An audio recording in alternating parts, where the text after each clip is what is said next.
Gravação iniciada. Bom dia a todos. Hoje é dia 30 de abril de 2024. Declaro aberta a sessão da segunda Câmara Julgadora do Tribunal de Impostos e Taxas. Na composição de hoje, a composição titular, vice-presidente, Dr. Argos Gregório, Daniela Gonçalves Nogueira e Samuel de Oliveira Magro. Pela representação fiscal, Tabir Pirajá de Macedo Filho. Nós temos 3 processos em pauta, não há inscrição para sustentação oral. Vamos iniciar, então, o processo pelo AIN 4072255, Frascomar Indústria e Comércio de Plásticos. Relator, Dr. Argos Magno de Paula Gregório. É um recurso ordinário. Como não há inscrição para sustentação oral, eu passo, então, a palavra ao ilustre relator para proferir o seu voto. Com a palavra. Presidente, bom dia a todos. Cumprimento aqui os meus colegas de Câmara, Dr. Samuel de Oliveira, doutora Daniela, também o ilustre representante fiscal, Dr. Tabir Pirajá de Macedo Filho. Cumprimento a todos que nos dão suporte, especialmente Jailson, Hélio e Oswaldo, e eventualmente aqueles que nos assistam. Presidente, este processo, vocês já conhecem o meu voto, mas eu apenas, se o senhor me permitir, eu vou apenas contextualizar a questão aqui trazida nestes autos, que, em verdade, é um processo com 2 autuações, sendo que, em relação à segunda, se encontra extinto o procedimento administrativo, o processo administrativo e qualquer outro contencioso, em razão de adesão ao PEP, né, confissão do débito, portanto, este item 2 não está aqui em análise, apenas o item 1. Mas, com relação ao item 1, este processo ele já transitou aqui pelo Tribunal de Impostos e Taxas, já foi apreciado por uma de suas câmaras ordinárias, subiu em sede de recurso especial a ser analisado pela Câmara Superior, que entendeu pela anulação da decisão, devido ao fato de que o então relator, naquela oportunidade, deixou de analisar alguns dos argumentos trazidos pela representação fiscal em suas contrarrazões.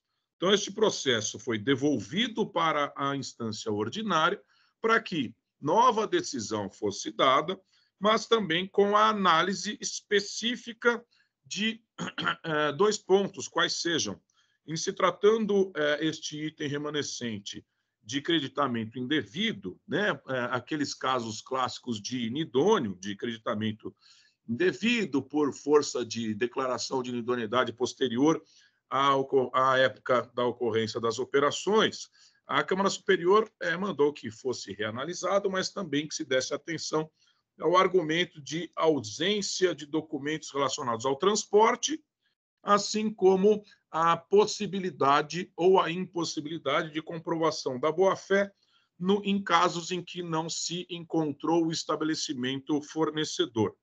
Então, o meu voto é justamente nesse sentido, da análise, essencialmente da análise das provas. Então, se o senhor me permitir, o que eu faço? Em casos deste objeto, tendo por objeto creditamento indevido em razão da declaração posterior de inidoneidade, eu analiso os requisitos fixados pelo STJ, assim como fixados pelo próprio Tribunal de Impostos e Taxas em sede de sessão temática, em que se fixou, olha, você tem que analisar aquelas questões, aquele chamado kit boa-fé que estamos todos aqui acostumados. Então, se o presidente me permitir, eu vou ler só o resultado relacionado a esta análise. Pode ser assim, presidente? Claro, pode ser. Muito bem. Então, pontualmente, como de costume, acredito que todos os colegas também acabam seguindo esta linha, mas eu analiso aqui aqueles requisitos, então, riscados pelo STJ. Então, o primeiro, quanto aos documentos trazidos aos autos, se ele comprovou a efetividade das operações. Então, eu coloco aqui, revisito o teor dos documentos e neles encontro elementos de comprovação da efetividade das operações. Notas fiscais, as folhas tais e quais, e-mails evidenciando as transações também com o número de páginas, pedidos de compra, ordens de produção e tabela de controle. A meu sentir, os documentos mencionados acima, se não comprovam, são ao menos indícios fortes da realização de tratativas comerciais. Constato que os e-mails apresentam a extensão da empresa no seu endereço eletrônico, os pedidos descrevem os elementos constantes das operações descritas, assim como igualmente o fazem as notas fiscais e os boletos emitidos. Diante de tais documentos, ao menos nestes autos, depreendo que tal requisito foi atendido.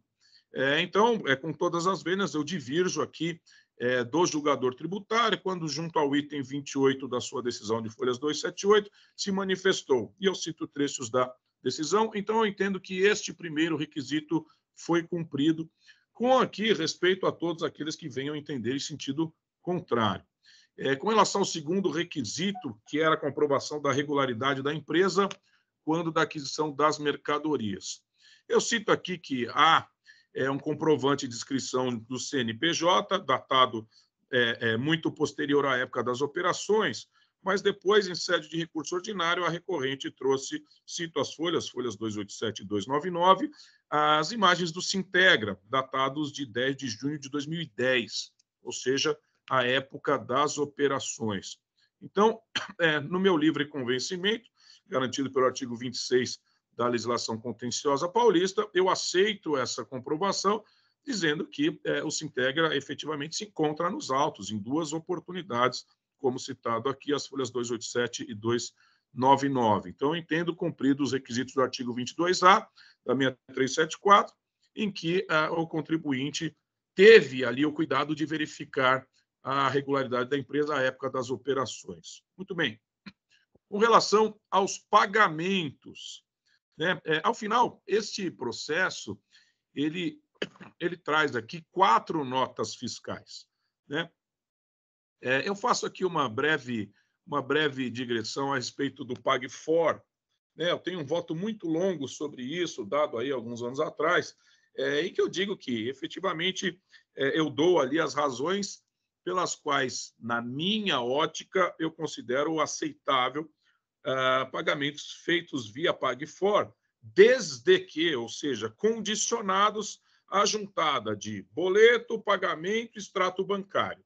Esse foi o acordo que chegou à minha consciência no sentido de aceitar comprovantes de pagamento, desde que eles venham ali munidos desse conjunto. Boleto que seja compatível com o comprovante de pagamento, que seja compatível com o extrato mostrando efetivamente a saída do dinheiro da conta do pagador. Muito bem, evidente que se tivessem mais indícios, isso complementaria o meu entendimento. No caso concreto, relacionado a essas 4 notas fiscais, eu cito aqui na minha decisão que eu encontro, em primeiro lugar, um boleto datado de 27 de 8 de 2010, eu cito sempre as páginas, o comprovante de pagamento da mesma data, o extrato bancário com a mesma data. Eu encontro perfeita coincidência entre datas e valores. Isso com relação à primeira nota fiscal. Com relação às demais, eu não encontro essa composição completa. Por assim dizer, encontro um boleto datado de 1 de 9 de 2010, um extrato bancário, mas não encontro comprovante de pagamento. Então, já anuncio aqui que, com relação a esta nota, eu não considero que foi comprovado a contento o pagamento. A terceira nota, encontro o boleto, encontro o comprovante de pagamento, ainda que seja PagFor, e encontro um extrato bancário, mas há divergência entre os valores do boleto e do extrato bancário, que não comprovam que, efetivamente, a saída do dinheiro dizia respeito àquele boleto. Portanto, eu também não aceito esta comprovação de pagamento. E, finalmente, um último boleto, datado de 9 de 12 de 2010, o comprovante de pagamento datado pela mesma data, mas não encontro extrato bancário. Portanto, senhores, uma questão de fixação de critérios, o critério por mim fixado é boleto, comprovante de pagamento e extrato bancário. Eu só encontrei, dentre as 4 notas fiscais trazidas aqui nesse item 1, eu só encontrei esse conjunto completo em relação a uma das notas, razão pela qual eu estou conhecendo como efetivo esta comprovação da boa-fé para uma das notas e não efetivo para as demais notas, razão pela qual eu estou dando parcial provimento apenas para, excluir esta nota fiscal dos autos, porque entendo que foi comprovada a boa-fé por todos os requisitos e a única que se comprovou efetivamente o pagamento. E mais, o contribuinte ele alega e traz a questão da se insurgindo contra os juros fixados àquela época, né? Eu analiso esta questão dos juros e digo o seguinte: olha, à época, a legislação em vigor era a legislação de 2009, né? Todavia, isso veio a ser contestado junto ao judiciário, isso veio a ser entendido como equivocada, para não dizer ilegal, nem mais ainda inconstitucional, mas eu digo, olha, com a modificação tanto da legislação, né, com a edição do Decreto 62761 de 2017, e depois com a reformulação da súmula 10, eu entendo deva ser aplicada a Selic. Portanto, eu vou ler aqui o dispositivo. Diante de todo exposto e de tudo que dos autos se verifica, conheço do recurso ordinário para dar-lhe parcial provimento, com a dupla finalidade qual seja: 1. Para excluir do item 1 do presente AIM a operação referente à nota fiscal 796, eis que legitimamente apropriado o crédito do ICMS respectivo, face a comprovação dos requisitos da boa-fé em relação a tal operação. E 2. Seja aplicada a súmula 10 deste egrégio Tribunal de Impostos e Taxas para limitar os juros incidentes no crédito tributário lançado no AIM à taxa Selic incidente nos tributos federais. Então, estou dando parcial provimento apenas para excluir uma das 4 notas fiscais e para adotar a Selic como índice de correção de juros. Em brevíssimo resumo, este é o voto, presidente. Obrigado, doutor Argos. Cumprimento pelo voto, pela análise minuciosa aí das provas, dos autos. Eu entendo que a decisão da Câmara Superior foi devidamente cumprida aqui, um olhar aqui, né? A doutora Daniela está pedindo está pedindo a palavra. Doutora Daniela, por favor. O microfone está fechado, Daniela. Desculpem. Agora sim. Obrigada, senhor presidente. Parabéns, doutor Argos, pela análise do caso, porém me deparo aqui com uma questão que considero muito importante. Em especial, a decisão da Câmara Superior retorna o processo para análise da questão, pontuando em especial a falta dos comprovantes de transporte. Não há nos autos qualquer informação sobre o transporte das mercadorias e a decisão anterior deixou de se manifestar sobre a possibilidade de reconhecimento da boa-fé nas situações onde não há qualquer informação sobre o transporte das mercadorias, sendo que o fornecedor foi considerado inidôneo e foi constatada a inexistência desse fornecedor. E li aqui muito rapidamente o voto, acompanhei a leitura do doutor Argos, mas também foi feita uma leitura mais concisa, né, da matéria. Então, gostaria de saber como o doutor se posiciona em relação a isso e como ficou o voto em relação à questão do transporte, uma vez que eu, particularmente, tenho entendimento de que o comprovante de transporte demonstrando a origem efetiva, a origem material das mercadorias, que não basta que se diga que veio de um local X, é preciso conhecimento de transporte que demonstre que a mercadoria veio efetivamente daquele estabelecimento situado naquele local, onde correspondente ao das notas fiscais. E esse é o motivo da anulação da superior. Eu gostaria de entender aqui como ficou a questão. Presidente. Obrigada. Se me permite, a observação da doutora Daniela é absolutamente correta. A Câmara Superior fez essas duas, ela, na verdade, fez menção a 2 pontos.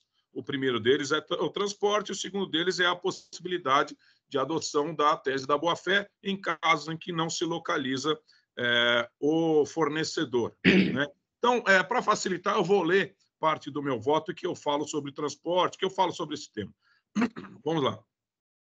Com relação ao transporte das mercadorias, já muito entendo que o tema seja irrelevante no que diz respeito à comprovação da boa-fé de contribuintes adquirentes de produtos de empresas fornecedoras consideradas inidôneas em momento posterior à realização das operações. pelo simples fato de esse tema não ter sido trazido a julgamento pelo egrégio STJ, quando da decisão do já mencionado RESP 1148-444. Da mesma forma, o tema do transporte de mercadorias não foi tido como um dos requisitos obrigatoriamente necessários à comprovação da boa-fé em caso como dos presentes autos, consoante decidido em sessão monotemática realizada em 29 de 5 de 2012 pela Colém da Câmara Superior deste Tribunal de Impostos e Taxas. Por certo, se trata de elemento formador da convicção do julgador, complementar, mas não essencial para fins de comprovação da boa-fé do contribuinte.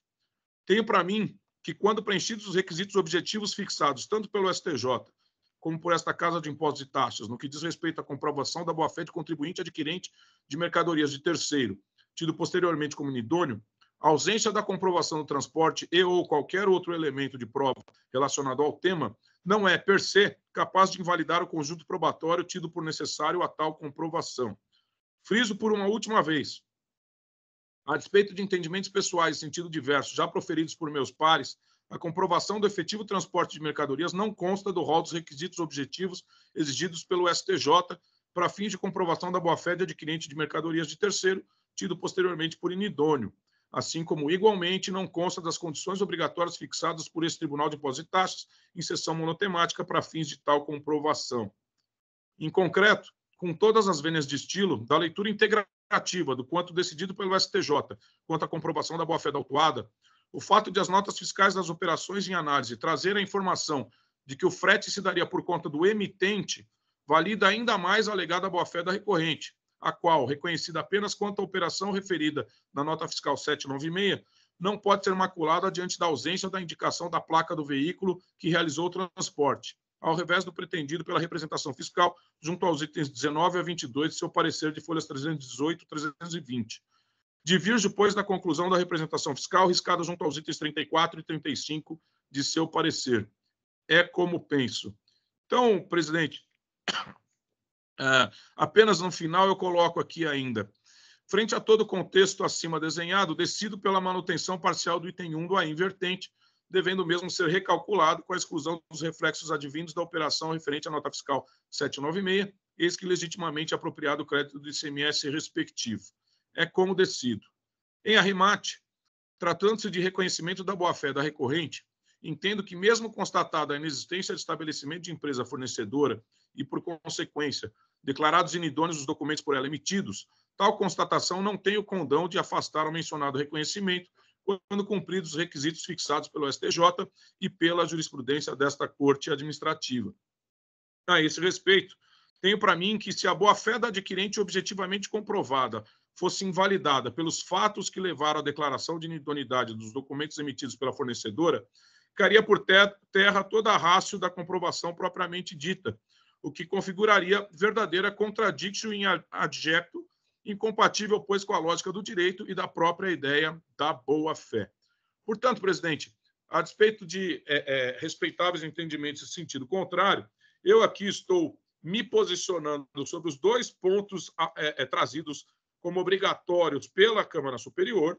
Evidente que opiniões podem ser divergentes, mas o que levou à nulidade da decisão anteriormente proferida foi a falta de análise sobre esses dois pontos. Portanto, eu analisei os demais pontos e também tratei da questão do transporte, dando o meu entendimento sobre ele, assim como a da questão da boa-fé em casos em que se não localiza o fornecedor, o estabelecimento do fornecedor. É este o meu voto, presidente. Obrigado, doutor Argos, pelos esclarecimentos e o seu voto realmente consta bem detalhado essa questão. É que, ao sintetizar o seu voto, passou para frente, né? Não, mas tudo bem, mas já ficou bem claro aqui para todos nós. Corretíssima observação, doutora Daniela. Tá. Doutor Samuel pediu a palavra?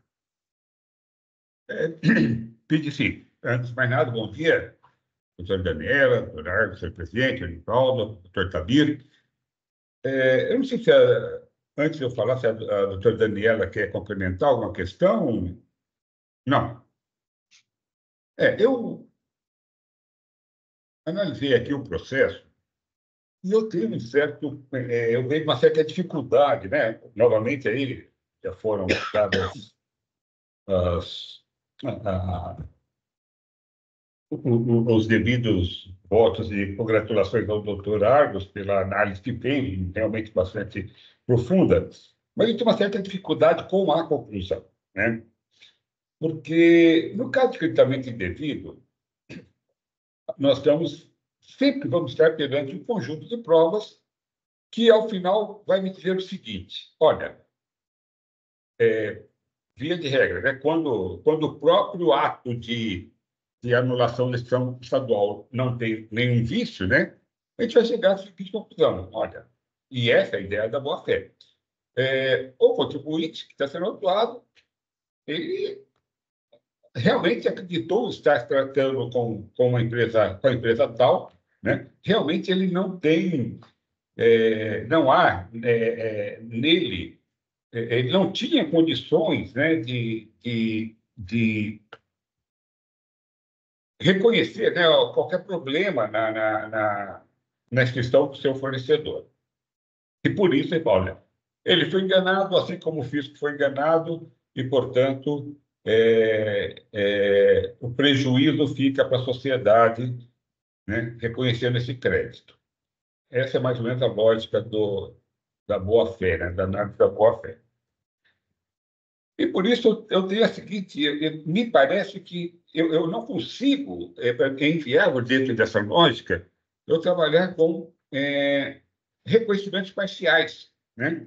Porque ou ele agiu com absoluta boa-fé e, portanto, todas aquelas operações estavam sujeitas à mesma boa-fé e, portanto, todas elas devem ser reconhecidas como reconhecido crédito em todas elas, ou nenhuma delas. Então, né? Ou seja, se eu, dentro desse voto, eram 4 notas fiscais, eu reconheço que ele agiu de boa-fé com relação a uma. Com relação às outras, ainda que eu não diga que ele não agiu de má-fé, né? Me parece que a boa-fé ela é inerente ao comportamento do contribuinte, né, que tomou o crédito. No caso aqui especificamente, né, eu fui lá olhar, né, de repente, algumas particularidades dos casos que nos levam a algumas conclusões. Né? Por exemplo, aqui, com relação à inidoneidade do fornecedor, sem nenhuma dúvida, né?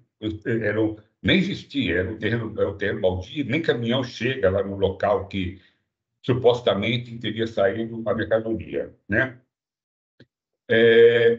Quando eu olhei lá os comprovantes de pagamento, assim, com relação ao comprovante de pagamento, só tem um comprovante de pagamento. Talvez seja equivocado, talvez tenha olhado todos, mas só vi um comprovante de pagamento, né, que era aquele de menor valor, que é a operação do dia 1º de dezembro. E a operação de pagamento, ela diz exatamente, ela sozinha não diz nada. Né? Então, por exemplo, eu não tenho como reconhecer a boa-fé de uma operação, né, apenas pelo pagamento, no meu entendimento. Né? Até porque, né, tem uma questão que sempre diz, olha, ninguém dá nota fiscal, né, de crédito. No mínimo, essa nota fiscal é vendida. Né? No mínimo, eu compro o crédito. Se eu compro, eu tenho que pagar. Essa é uma situação assim. Uma situação em que, mesmo a situação em que não há nenhuma circulação de mercadoria, né, eu tenho pagamento. Né? Porque as pessoas, o contribuinte idôneo, ele não vai manter toda a sua estrutura para presentear crédito. Ele vai vender crédito. Então, ele vende a nota fiscal. Não sei, não estou dizendo que esse é o caso, mas estou fazendo a visão geral. Por outro lado, se houve uma circulação de mercadoria, né, alguém forneceu essa mercadoria, e, portanto, a mercadoria entrou e vai ter que ser paga. Então, pagamento sempre vai haver. Então, ele não é um indicativo por si só de nenhuma boa-fé, né, porque sempre haverá pagamentos. Né? E aí, por isso que algumas vezes os comprovantes de pagamento vêm em nome de terceiros, que, via de regra, são os verdadeiros fornecedores de mercadoria, via de regra, vem para a própria empresa idônea, né? Que era o esquema estruturado para isso, né? Que como era o caso aqui, ou seja, não existia o estabelecimento, ele nunca existiu. Né? Naquele terreno nunca existiu, nem carro chegava nesse estabelecimento. No entanto, ele mantinha lá formalmente essa empresa exatamente para ficar movimentando dinheiro. Né? Doutor Herber. Não, eu ouvi, eu estava ouvindo vocês, só aconteceu, congelou aqui. Ah, tá, perfeito. Né? Então, e era o caso que mantinha lá formalmente uma empresa. Então, assim, não me parece que eu possa reconhecer nessa situação, em tese, né, não analisei tão profundamente como o Dr. Arnes analisou, a boa-fé. Né? Porque, com relação às outras 3 operações, Salvador, eu não quero absolutamente nada. Estou correto, doutor Arnes?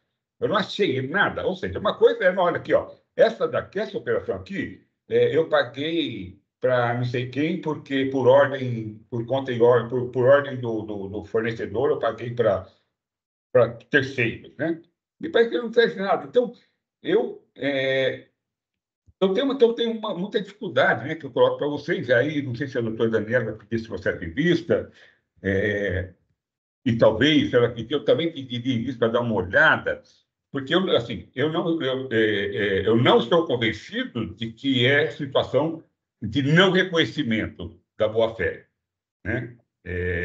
Essa análise eu ainda não tenho. De repente, eu quero o seguinte, essa análise, esse pagamento que o doutor Arthur já menciona aqui, ele é um pagamento rígido, né? Assim, ele foi feito, não olhei no valor da nota fiscal, mas eu vi que é 20 e poucos mil, tal, ou seja, me parece que o valor da... Ah, não, sim, o doutor Arthur colocou no voto dele, ó, é compatível com a data, com o valor, né? Eu vi lá, tem lá o boleto, o número do boleto, em nome da Vetorstec, depois embaixo vem lá o comprovante de quitação, ou seja,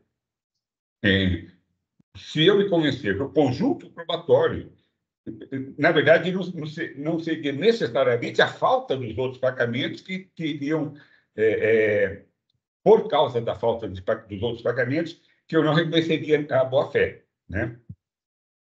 Então, eu não sei se qualquer intenção aí, doutor Daniel, se você pretende tirar em vista, eu pediria licença, né, ao doutor Argos aí para levar esse processo, só para eu dar uma analisada nessas questões, né? Porque eu tenho dificuldade, assim, eu acho que a decisão tem que ser reconheça a boa-fé e cancela o AIM, ou não reconheça a boa-fé e mantenha o AIM, né? Eu tenho dificuldade com parcial provimento, porque me parece que não tem sentido na minha maneira de entender essa matéria. Tá bom, doutor Argos? Obrigado. Doutor Argos, por favor, com a palavra. Presidente, agradeço aqui as considerações do doutor Samuel, mas há talvez uma questão que precisa ser esclarecida. Na verdade, eu fui aqui deveras rigoroso com relação aos comprovantes. A primeira decisão que foi dada pela Câmara Ordinária no tribunal reconheceu todos os pagamentos. Ok? Subiu e voltou. Por uma questão de critério, talvez excessivamente rigoroso, eu fixei a tese de que, para se comprovar a rigidez do pagamento e não da boa-fé, a boa-fé, se preenchidos os requisitos, está comprovada. Ponto. Na minha leitura, está comprovada a boa-fé. Acontece que são diversas operações. Independente da boa-fé, se o contribuinte não traz os documentos que comprovem um dos critérios da boa-fé para cada operação, essa operação vai ser mantida. Se ele comprovar, tal operação será afastada. Imagine que o contribuinte realize 1000 operações, traga os requisitos da boa-fé, então, ok, declaração de individualidade foi posterior, ele fez consulta ao Sintegra e ele teve a prova das tratativas. Ok. Mas de 1000 operações, ele traga um comprovante de pagamento de uma das operações, pela lógica que o doutor Samuel está trazendo, eu deveria, portanto, conhecer essa prova e dizer, não, está comprovada a boa-fé. Na minha leitura, talvez até um pouco mais rigorosa, eu estou dizendo, ok, está reconhecida a boa-fé, ponto.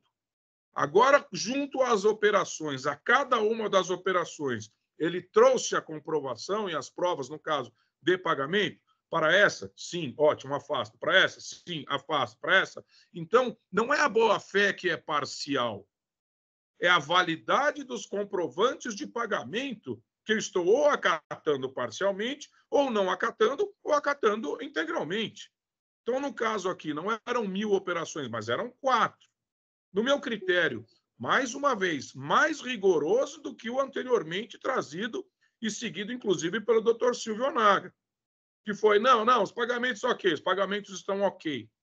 No meu critério, eu entendo, um pagamento está perfeito, a comprovação, que é boleto casando com o comprovante e casando com o extrato. Os demais pagamentos, pela leitura do doutor Samuel, então eu tiro o processo de voto e vou considerá-los rígidos. E dizer, olha, a despeito de não ter, um não tem o extrato, mas tudo bem, eu vou aceitar. O outro não tem o próprio comprovante de pagamento, mas tem o extrato, mostrando a saída do dinheiro. Ok, eu vou aceitar. E o terceiro, tem um pagamento a maior, de uns 500, 600 reais a mais do valor do boleto. Não tem nenhuma observação de multa, juros, nem nada se fosse pago fora da data. Foi pago na data. Então, vou dizer, ok, a despeito do valor não casar, eu vou aceitar como válido. Só que, se eu adotar este critério, eu passarei a adotar este critério daqui para frente. Então, qualquer pagamento que eu entenda aproximado, olha, o contribuinte pagou, mas comprovou mais ou menos, eu vou aceitar. Eu só fui estritamente rigoroso, coerente, no sentido de dizer, se eu fixar uma tese de que é boleto, extrato e comprovante de pagamento, o que não tiver isso, está fora. Então, não é que eu estou trazendo uma dúvida quanto à comprovação da boa-fé. Primeiro que a boa-fé se presume. Aqui parte do pressuposto da boa-fé. Ninguém é culpado antes de qualquer averiguação. Parte da presunção da boa-fé. Então, a boa-fé já é presumida. Já que o Superior Tribunal de Justiça fixou critérios, eu vou ver, bom, se for uma operação e tiver esses comprovantes, esta uma operação, ok, ela vai ser afastada, porque a boa-fé foi comprovada. Mais uma vez, se forem 1.000 operações, tiverem comprovantes para 2 operações, essas 2 serão afastadas e as outras, sob o meu critério, serão mantidas, independente de se falar de boa-fé. Boa-fé foi comprovada, ponto. Agora, documentalmente, para cada operação, trouxe as provas? Trouxe, eu excluo. Não trouxe, eu vou manter. A não ser que a Câmara aqui delibere, eu tiro o processo, devolvo ele para a minha caixa, a gente já coloca para a próxima sessão, mas eu já anuncio, eu vou considerar, então, rígido pagamentos que eu entendi que não são tão rígidos assim. A Câmara pode definir por mim, não tem problema nenhum. Eu só estou guardando coerência e talvez um rigor excessivo, mas é uma questão de critério. Entendi as ponderações do Dr. Samuel e do Dr. Arcos, né? A respeito desse tema da documentação inidônea, né? Das operações que envolvem esse entendimento do STJ, muitas vezes, né, mais ou menos na linha do que o Dr. Arcos está falando, né? Eu tenho para mim de fazer uma separação do conceito da boa-fé e a efetividade das operações. Ou você tem boa-fé ou você não tem. Mesmo que você prove, quando você está de má-fé, mesmo que você prove a efetividade das operações, ela não tem validade, que é nulo, está contaminada, o negócio jurídico está contaminado porque você não tem a boa-fé. Agora, eu tenho que ter a boa-fé e a efetividade das operações comprovadas. É muito comum, ainda mais eu que atuo no contencioso judicial, às vezes a pessoa tem o direito, mas não tem a prova. Exato. Então, e ele não consegue obter o reconhecimento de direito X na justiça, porque não tem a prova. Então, o contribuinte demonstrou ou está presumida a boa-fé, ou tem indícios de boa-fé, né? Bom, agora vamos ver se ele tem a prova da efetividade das operações. Então, eu tenho esse entendimento também que você teria que analisar operação por operação. Esse você comprovou? Ok, mas o que você não comprovou, né? Tem indícios de que você tem direito, mas se não for suficiente a prova da efetividade, eu entendo que não é possível reconhecer. Mas aí a gente entra num campo, né, de interpretação das provas, né? Então, para o Dr. Argos, ele tem uma leitura, uma interpretação, né? Ele tem critérios de interpretação dos elementos probatórios mais rigoroso. Eu tenho até um entendimento um pouco menos rigoroso, que coincide com o que o Dr. Onaga julgou até, né? Mas aí é critério de interpretação, né? de cada julgador, né?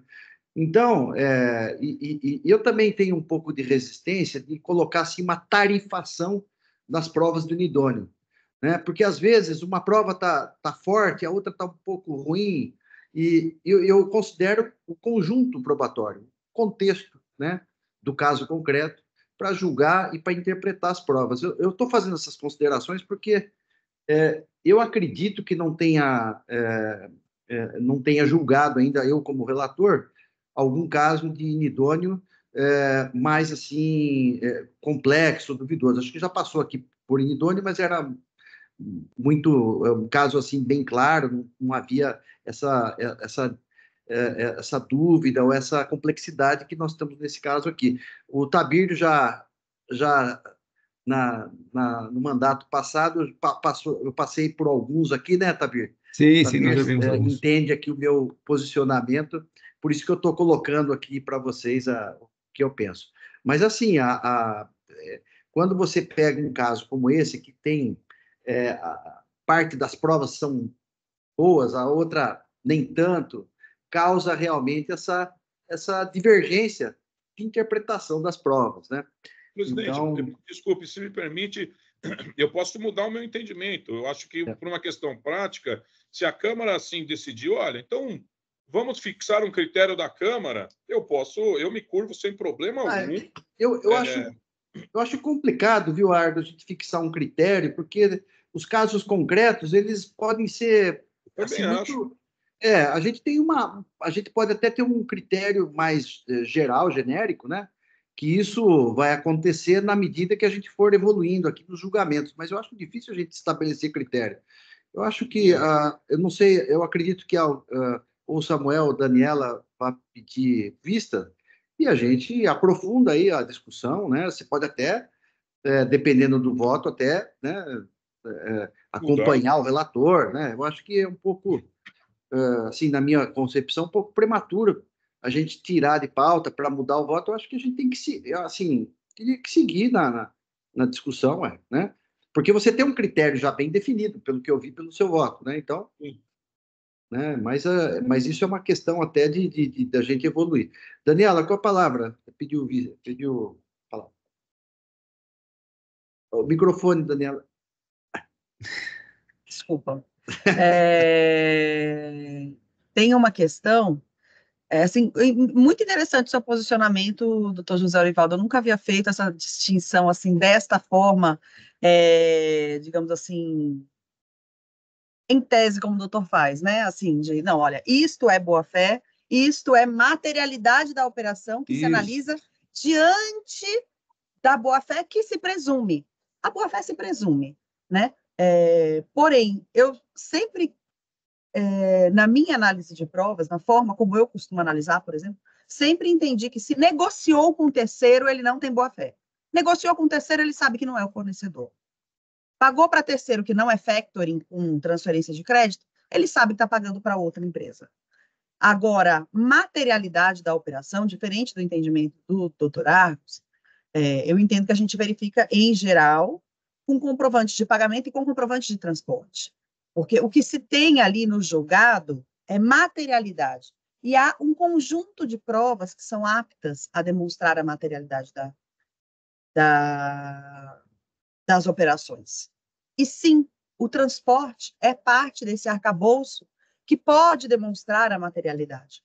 Por vezes, a gente vê o transporte fazer prova contra, né? Mas quando não se traz nada do transporte, há que se considerar como materialmente realizada uma operação onde um documento fiscal diz que saiu de um terreno sem comprovante de transporte, uma mercadoria para um destinatário. Então, eu realmente entendo o posicionamento do Dr. Argos de que o comprovante de transporte, ele isoladamente não é essencial, por exemplo.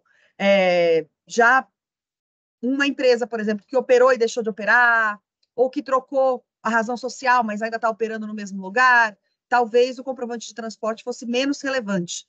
Mas nesta situação fática, onde a gente tem uma empresa supostamente fornecedora num local onde absolutamente nunca existiu, não tem condições de existir, não é possível que não se tenha lá, sim, o comprovante de transporte seria importante. E gostei muito da sua tese, doutor José Orivaldo, sobre separar realmente formalmente. Acho que faz um encadeamento lógico muito pertinente, essa separação. Agora, com relação a esse encaminhamento de talvez, eu retiro de pauta e mudo o meu posicionamento, talvez não seja o caso de ser feito, assim, minha opinião. Claro que a decisão é do presidente, em conjunto com o relator e tal. Porque o doutor Samuel, acredito que o doutor Samuel vai levar em vista que ele tem mais coisa para falar do que eu, e eu faço depois só uma preferência pontuando sobre a questão do transporte, eu acredito que seja muito melhor para o debate que se tenha uma vista, e na volta da vista, embora seja só uma vista que seja concedida, nada impede de, se o doutor Argos entender por mudar o voto dele, ele pode retirar o processo de pauta e trazer um novo voto em seguida, mas faríamos um debate muito mais completo do que simplesmente retirando de pauta nessa oportunidade. Minha opinião, tá? Claro, Sugestão. Gente, só se me permite, só deixar claro que o entendimento, na verdade, não é meu. O entendimento é do STJ, que disse, olha, que provocado se manifestou dizendo, para casos de creditamento considerados indevidos, nestes casos em que a inidoneidade foi declarada a posterior, vamos seguir estes critérios. O STJ como tribunal uniformizador de jurisprudência do Brasil. O entendimento não é meu. Eu estou seguindo o critério do STJ, diga-se que foi seguido em sessão temática no TIT. Na sessão temática, poderiam dizer, não, consideramos requisito o transporte. Se não tiver o transporte, não vale. E não, o que foi considerado o transporte é mais um elemento complementar e não essencial para a verificação da efetividade das operações. E não essencial. Olha, não tem transporte, então não está verificado. Olha, se todo o contexto está preenchido, aquele contexto desenhado pelo STJ, se aquilo ali tiver preenchido e não tiver transporte, não tem problema nenhum. Aquilo foi preenchido e será considerado boa-fé. Se tiver o transporte, melhor ainda. É evidente que traz aqui a história de e-mails, de contrato, tudo isso é para formar a convicção para a efetividade das operações. Mas não é elemento essencial, não é a minha opinião. Só estou seguindo o que o STJ disse. Sim, entendo, desculpa. Entendo, doutora. Pode ficar, pode falar, Daniela, por favor. Entendo que não é expresso, mas entendo que a materialidade é. A materialidade é elemento expresso. A materialidade é um elemento expresso. E no caso concreto aqui, onde o fornecedor estava num local inacessível, onde nunca existiu nada, sim, seria muito relevante para o deslinde do caso. No caso concreto, o transporte é relevante. Entendeu? É o que eu acabei de dizer, né? Que é a interpretação da prova, né? Então, por isso que é difícil a gente criar um critério rígido. A gente pode, alguns critérios são até convergentes aqui, né? Eu acredito. Mas aí, quando você vai analisar o caso concreto, a interpretação da prova pela doutora Daniela é uma, pelo Samuel é outra, pelo doutor Argos é outra, por mim até outra, né? E pela representação também. Então, é uma questão. Mas, assim, pela ordem aqui, o Samuel pediu a palavra. Tá sem microfone.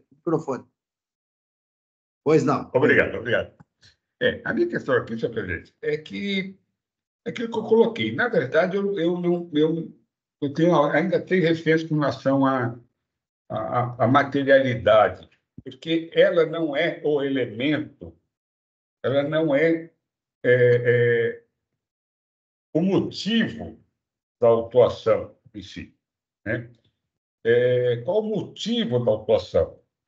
O motivo da autuação é que o crédito está fundamentado em um documento declarado de idôneo pelo fisco.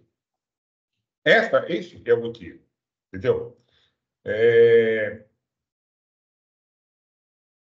E aí, volta naquela questão, né? Então, a questão da maneira como entendo a decisão do STJ, a maneira como entendo a decisão da Câmara, firmada pela Câmara Superior, o elemento distintivo para análise é a boa-fé, entendeu? E não porque a realização da operação ela se subordina a isso, né? Que vou colocar a questão claramente. Olha, quantos milhões, nesse exato momento aqui, né? Quantas centenas de milhares de operações estão sendo realizadas pelo Estado de São Paulo, né?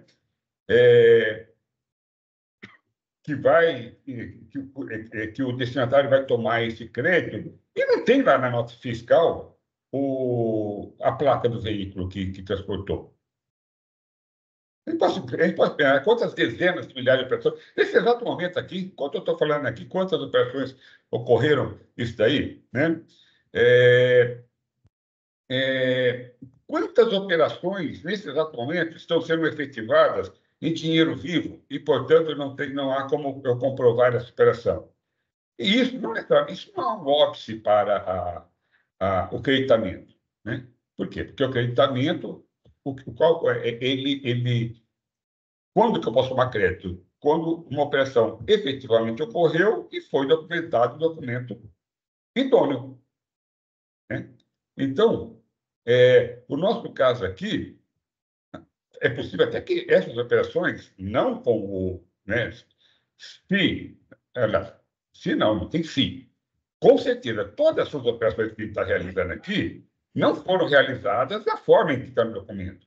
Nada saiu daquele endereço, absolutamente nada, né? Nem a nota fiscal saiu daquele endereço, né? Porque lá nem tinha energia elétrica para eu ligar o computador, né? Bom, sei lá, talvez com um notebook, né? Ele tentou lá no meio do capim e emitiu a nota fiscal ali. É possível, tá bom? Vamos colocar agora, né?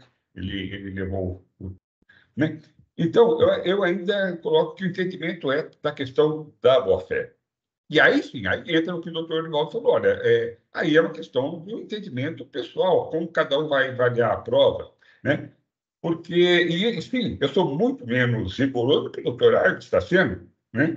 Porque não há nada, para mim, nessa matéria aqui, não há nada, absolutamente nada mais suspeito do que a prova perfeita. Entendeu? Então, todo caso que eu peguei lá, que estava tudo bonitinho, vinha até o kitzinho prontinho, olha, nota fiscal número tal, se integra do dia, comprovante de pagamento, tal, né? Você vinha lá com todo o relatório de fraude estruturada, né? Então, a prova perfeita, ela é mais suspeita, porque eu tenho a absoluta convicção que o contribuinte, o contribuinte de boa-fé, ele não vai ter se integra de todas as operações, né? Ele tirou lá 2, 3 vezes, né? Sabe que o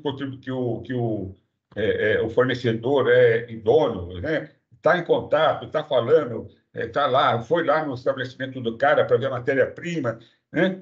Então, por isso que a boa-fé ela sempre emerge do conjunto probatório e não das provas específicas em si, né? Porque provas faltarão, né? É normal que as provas faltem, né? É normal que eu tenha um ajuste de conta aqui e o pagamento seja um valor um pouquinho divergente do que foi. Por quê? Porque teve uma parte da mercadoria que veio com defeito, ou não, olha, faz o seguinte, eu tenho dinheiro aqui, eu vou tentar o pagamento, me dá um desconto. São questões normais das operações, né?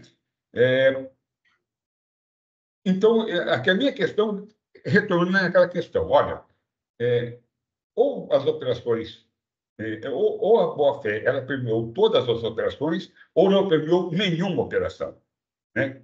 Essa é a minha questão. E como, para mim, no meu entendimento particular, a questão aqui é a boa-fé, por quê? Porque a operação, é indiscutível que a operação não ocorreu da forma como está lá. Isso é indiscutível. Não adianta eu procurar os elementos que me comprovam a operação, porque ela não ocorreu. Nenhuma mercadoria saiu daquele endereço. Então, não adianta falar, não, como ele pagou, ela saiu de lá. O fato, entendeu? Nessa operação específica aqui, olha, houve comprovação de pagamento. Essa operação, ela ocorreu tal qual o documento? Não ocorreu. Nada saiu daquele endereço, né? Então, ou entendo que, olha, não, ele agiu de boa fé. E, apesar de não ter ocorrido essa operação, tal como retratado no documento fiscal, e, portanto, o regulamento não permite esse crédito, e aí, é claro, entendeu? O regulamento não permite esse crédito, porque ele não se funda, a operação não se deu tal qual descrito no documento fiscal. Então, não faz sentido para mim isso aí. Então, eu posso falar assim, olha, não, de fato, no caso aqui específico, aqui tem uma particularidade desse caso, que é analisado também, que a mercadoria não foi entregue no autuado, ela foi entregue por conta e ordem em um fornecedor do autuado. Né? Eu não entendi exatamente o que é essa operação, porque eu vi que esse fornecedor, onde foi entregue, lá no Santa Catarina, lá praça, né? Eu não entendi exatamente o motivo, por quê, né? Porque não foi para administração, né? Não entendi bem Mas, assim, do ponto de vista até do transporte, ou seja, supostamente, ele não viu o caminhão chegando, né? Com a mercadoria, porque ela foi entregue em outro estabelecimento, né? Então, são particularidades. Por isso que a minha questão é, olha, a boa-fé, ou ela atinge todas as operações ou não atinge nenhuma. Né? E isso emerge do conjunto probatório, né? Do sentimento que o juiz tem ao ver o conjunto probatório. Né? Bom, Samuel, eu preciso... vamos, assim, objetivar aqui, então, quem vai pedir vista, pelo que eu entendi, o processo vai ser retirado em vista pelo Samuel, pela doutora Daniela.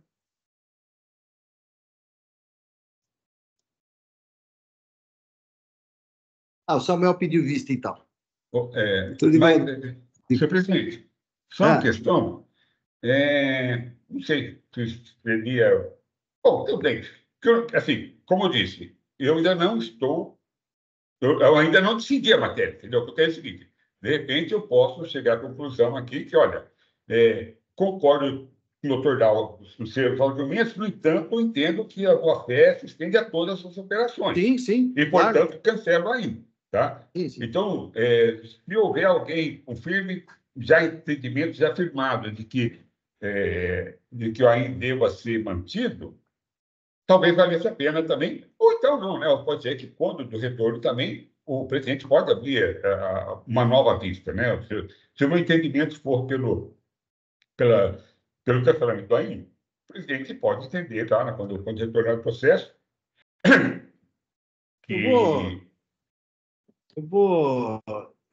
Eu pensando aqui, eu acho que eu vou tirar em vista também, junto com o Samuel. Tá bom. Então, eu vou conceder vista para o Samuel, ok? Eu vou tirar o processo em vista também, e um debate dessa ordem, eu acho que merece aí uma terceira opinião. Senhor presidente, se eu puder falar um minutinho só. Então, só queria... representação vai tirar em vista. Eu estou aqui... Não vou tirar em vista, eu estou aqui o Tabir pediu a palavra, Tabir, desculpa, eu tinha Obrigado, visto, senhor presidente. Mas cumprimentar a todos, passando o tempo, o Tabir com a palavra, por favor. Primeira coisa, cumprimentar a todos, porque é um debate muito rico, difícil a gente ter, ainda mais numa casa. Eu estava olhando aqui quando foi editada a súmula 509. Ela fez 10 anos agora. acabou de fazer 10 anos. E nós ainda, né, a gente ainda se debruça com problemas como esse, implicando que realmente a análise é feita com devido carinho e critério que tem que ser mesmo, né? E essa discussão é muito rica, e ela não acabou ainda. Eu sei, obviamente, nós nos batemos por, mais ou menos como diz o Dr. Samuel, que ou existe boa-fé ou não existe, né? E sempre batendo nessa questão das provas, mas que há decisões também já de reconhecimento parcial. Falou, olha, para tais e quais operações ocorreu, o contribuinte está de boa-fé para essas. Então, é tudo uma questão realmente da interpretação do direito e da valoração dessas provas, né? A doutora Daniela falou muito bem também com relação ao transporte, que para a gente é sempre importante e é um elemento que pode ser essencial no deslinde. O sujeito foi buscar no lugar em que nunca existiu, por exemplo, né? Então, é mais nesse sentido de cumprimentar a todos, porque realmente é difícil a gente ver um caso tão, assim, corriqueiro, que a gente tem todo dia, suscitar tantos debates e que são tão proveitosos, né? É mais realmente no cumprimento. É isso. Obrigado. Obrigado, Tamir. Obrigado. Então, o processo, então, ele vai sair em vista.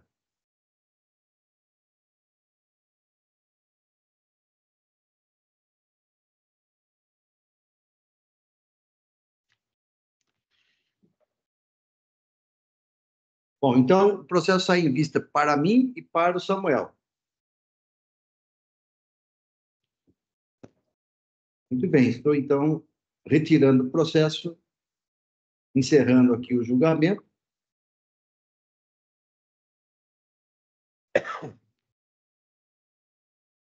Muito bem, vamos, então, para o próximo processo da pauta. JAC Indústria, Comércio e Serviços Têxteis Eireli, o AIN ao 449.628, o relator, Dr. Argos.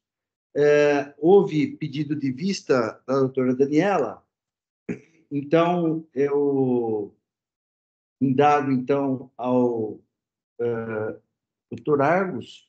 Foi esse caso que foi pedido vista, é isso? Foi, né? Foi esse caso, doutor José Arivaldo, mas encavalou ali com as minhas férias, eu acabei não devolvendo o processo antes de sair de férias. Quando eu voltei, ele havia saído da minha carga, então eu vou juntar como se fosse uma preferência. Tá, então... Tudo bem? Tudo bem. Mas aí o doutor Argos tem que colocar o voto dele, e aí eu coloco a preferência. Doutor Argos, só nos resuma o seu voto, né, para nos relembrar aqui, e aí eu passo a palavra à doutora Daniela para apresentar a sua preferência. Sim, na verdade, o meu voto ele vai falar aqui da não apresentação do recurso ordinário, né? Eu estou aqui chancelando o acerto da decisão de primeiro grau, em que foi reconhecida a teoria da consunção, né, no sentido de que a infração considerada meio deve ser absorvida pela infração maior, considerada assim fim, né? Eram várias as infrações, eram 6 infrações, de tanto falta de pagamento, quanto falta de escrituração, crédito indevido, falta de escrituração e falta de pagamento, né? Então, aqui eu vou discorrendo sobre o recurso de ofício interposto pela Fazenda, no sentido de que, em tese, não concordaria ali com a posição do juízo de primeiro grau. E eu aqui, pelas razões que eu trouxe, entendo pela aplicação ampla da teoria da consunção, no caso aqui de que, efetivamente, a falta de pagamento incorporaria as infrações ou a infração de falta de escrituração, né? Portanto, essencialmente era isso, e eu estava negando provimento ao recurso de ofício. Bem, eu agradeço, doutor Argos, pela apresentação do seu voto. Passo, então, a palavra à doutora Daniela Gonçalves Nogueira para manifestar sobre o processo. Obrigada, senhor presidente. Havia levado em vista o processo para analisar melhor essa questão da consunção, porque não é uma situação tão óbvia que a falta de escrituração de documentos fiscais de entrada resulte numa infração que possa ser que possa se reconhecer a construção em relação à falta de pagamento de imposto na saída das mercadorias, já que essas entradas não eram tributadas na entrada, então é realmente falta de pagamento de imposto na saída que está se exigindo. Mas, analisando o caso concreto, da leitura do voto do Dr. Argos e também da jurisprudência que temos hoje na superior, o entendimento é de que essas infrações são passíveis de que se aplique o entendimento de que deve-se apenas aplicar a penalidade mais gravosa, e então estou acompanhando o doutor Argos, vou juntar a preferência, tão somente para que não fique sem o registro do voto, uma vez que eu havia pedido vista e voltou, mas pedi a preferência, mas estou acompanhando o doutor Argos na íntegra. Tá bom, você precisa pedir, então, solicitar a preferência para poder... Isso, concedida. Está sem áudio. Opa. Não, o doutor Zorival, a doutora Daniela estava falando, estava sem áudio aqui. Tá.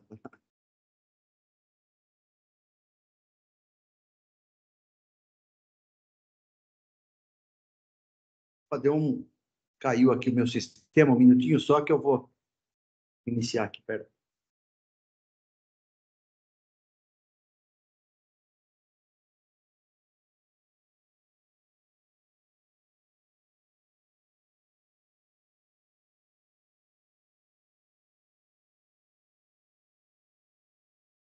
É uma questão, né? Quando estou em casa, eu fico com duas telas, e aí eu vejo que tem que abrir o microfone. Aqui, quando venho para fazer, é uma tela só, porque estou só com o notebook, e aí eu não vejo que o microfone está aberto, então desculpe.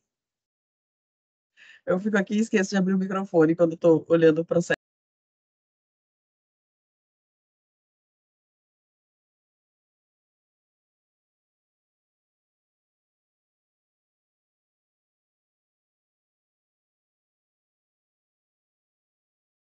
Muito bem.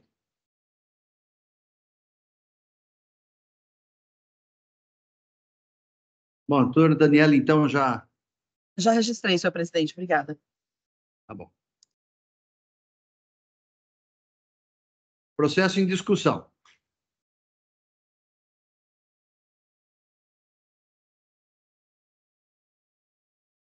Não havendo mais inscritos, estou encerrando os debates. Peço que os senhores juízes confirmem presença para quórum de votação. Todos confirmados, processo em votação.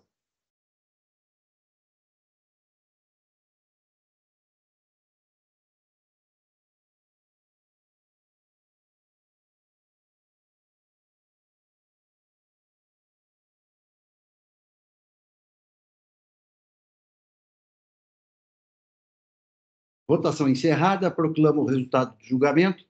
Recurso de ofício conhecido integralmente, não provido à unanimidade. Acompanhando, então, o voto do ilustre relator. Julgamento encerrado, passo, então, ao julgamento do próximo processo da pauta. Gran Petro, Distribuidora de Combustíveis Limitado, AIN 5.023.187. Eu sou o relator. Não há inscritos para sustentação. Agora passo, então, ao voto. Eu vou tentar sintetizar dentro do possível esse voto, porque o processo ele é longo, ele é um processo extenso, o recurso é extenso e são 8 acusações, né? Todas elas em julgamento. Tá? Então, eu vou tentar sintetizar o máximo possível aqui para vocês. As matérias aqui de conhecimento, questão da base majorada da multa, né? Ilegalidade do cálculo da multa sobre o crédito tributário atualizado, eu não estou conhecendo em razão da súmula 13. Confiscatoriedade da multa fiscal, não estou conhecendo um fundamento no artigo 28 da Lei 13.457. Há uma preliminar de nulidade do AIN por inobservância à portaria CAT 115, que eu estou afastando. Houve comprovação nos autos do expediente de que foi realizado a análise do controle de qualidade, né? Folhas 1601, e ainda que não fosse, não é requisito, eu entendo que não é requisito do AIN força do artigo 34 da Lei 13.457. Então, estou afastando também. Passo, então, ao mérito do recurso. O item 1, né? O item 1 do AIN, o contribuinte, a acusação fiscal, na verdade, ela diz respeito, item 1, a falta de pagamento do imposto referente a operações de saídas tributadas de etanol hidratado, combustível e HC, como não tributadas. O contribuinte entende que houve premissa equivocada da fiscalização, tendo em vista que se tratou de operações de transferências entre estabelecimentos da mesma empresa. Eu estou afastando o argumento, entendendo que, conforme consta dos autos, verifica-se que não houve transferências entre estabelecimentos do mesmo titular. Na verdade, as transferências foram para outro CNPJ, Compare Produtos de Petróleo Limitada, que não possui atividade de armazém geral, nem depósito de combustíveis, e ainda não há prova de que aquele estabelecimento está credenciado para operações EHC. Então, entendo que houve sim descumprimento do artigo 418-C do RICMES. E também trago aqui excerto da decisão recorrida, que adoto como razões de decidir. Então, estou mantendo o item 1 do AIN. Analiso aqui os itens 2 e 3 em conjunto. O item 2 decorre da baixa de estoque de gasolina de aviação recebido com diferimento em afronta ao artigo 421. O item 3 é falta de pagamento do imposto na qualidade de responsável nas saídas anteriores de gasolina de aviação, relativa a operações que promoveu com destino a consumidor final localizado em outra unidade da federação.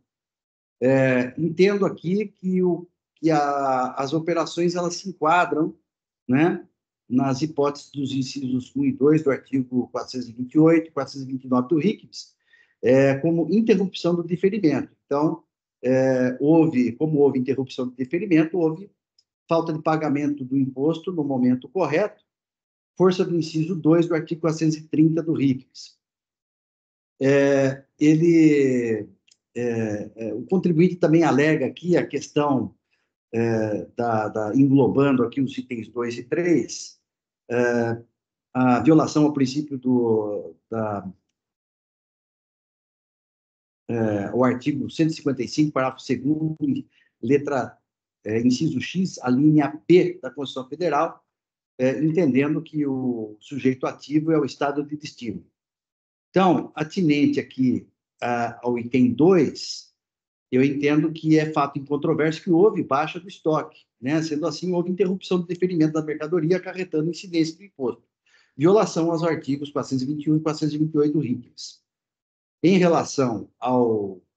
eu vou fazer até um esclarecimento aqui, ainda em relação ao item 2, que, de acordo com o documento fiscal de 36.128, emitido sobre o CPOF 5927, houve baixa do estoque por perda, roubo, e nesse caso, realmente, não cabe destaque do CMS.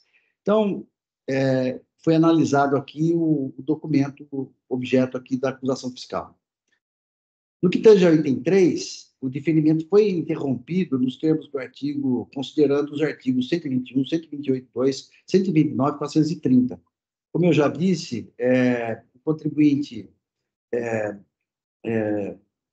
interrompeu o diferimento e não efetuou o pagamento do imposto, violando, então, esses dispositivos legais.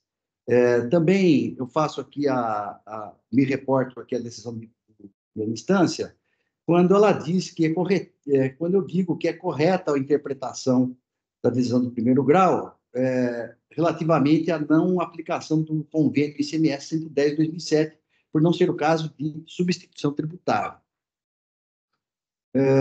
E também o contribuinte alega aqui que o imposto foi pago, mas não trouxe prova alguma. Então, estou mantendo aqui os itens 2 e 3.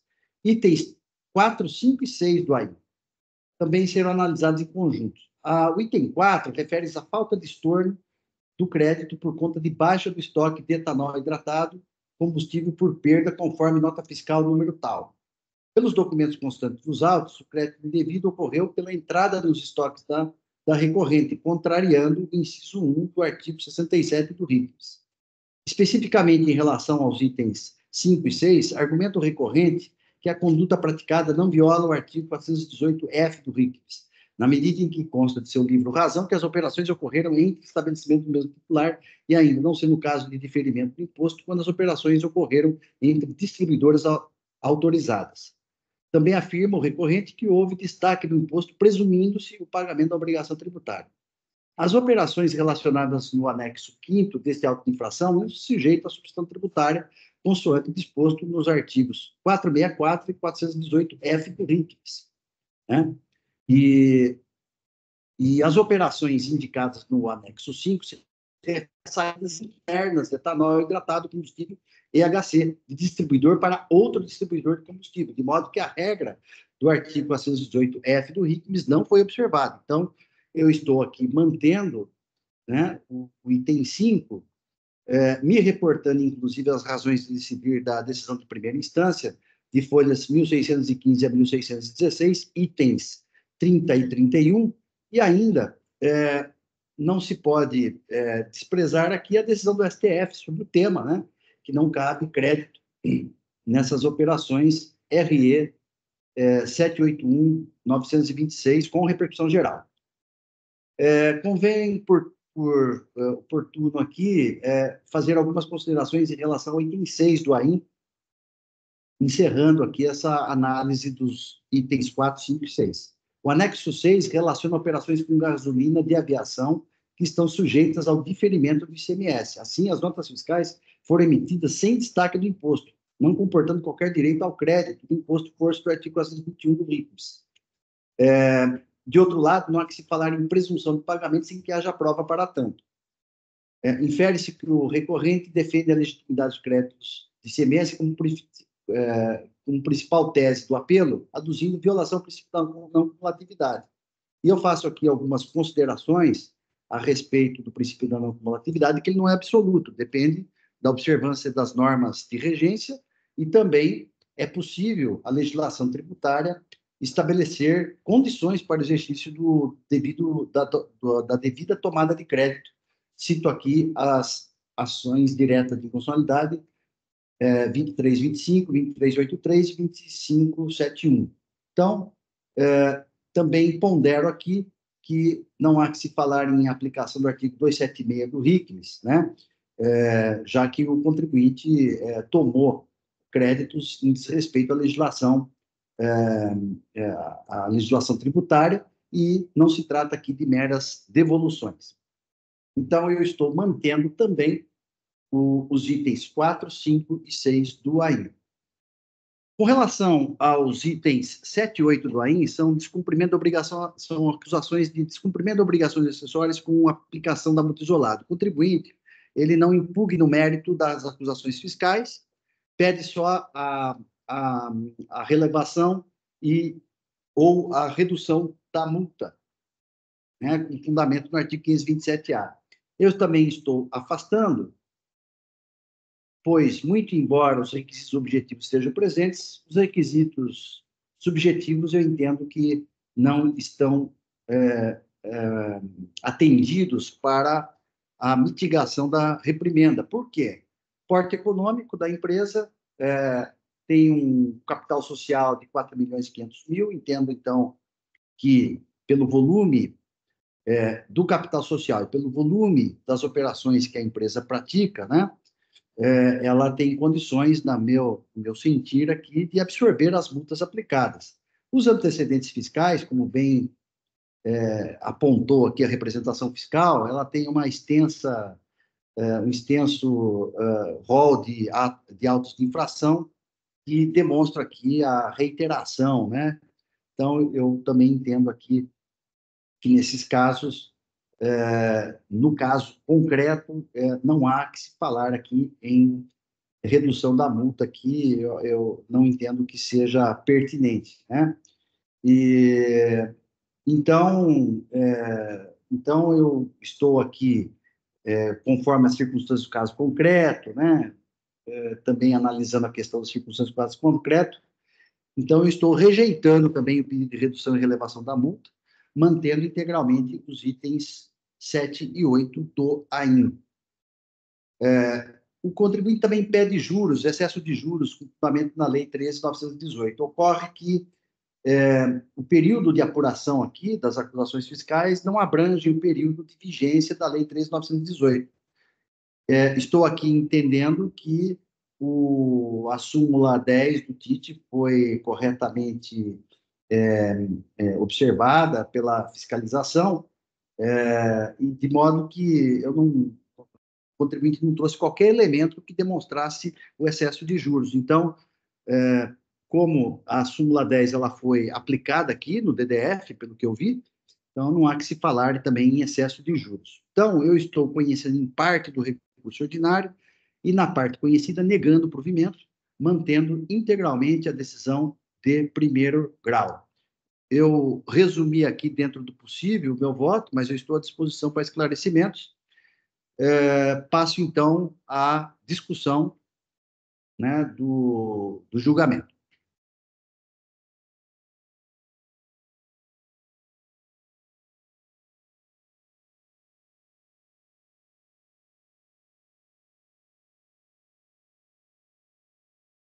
Muito bem, não havendo inscritos, eu estou, então, encerrando os debates.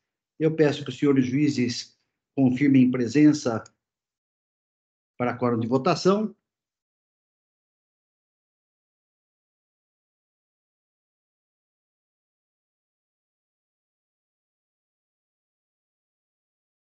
Todos confirmados. Processo em votação.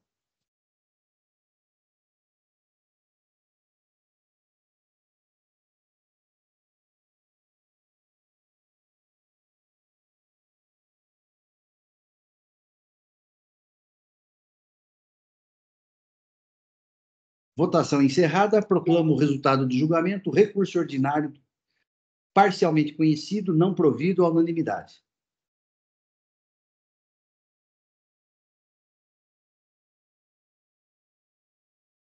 Julgamento encerrado. Com o encerramento desse julgamento, nós cumprimos a pauta de hoje. Estou encerrando a sessão no EPAT.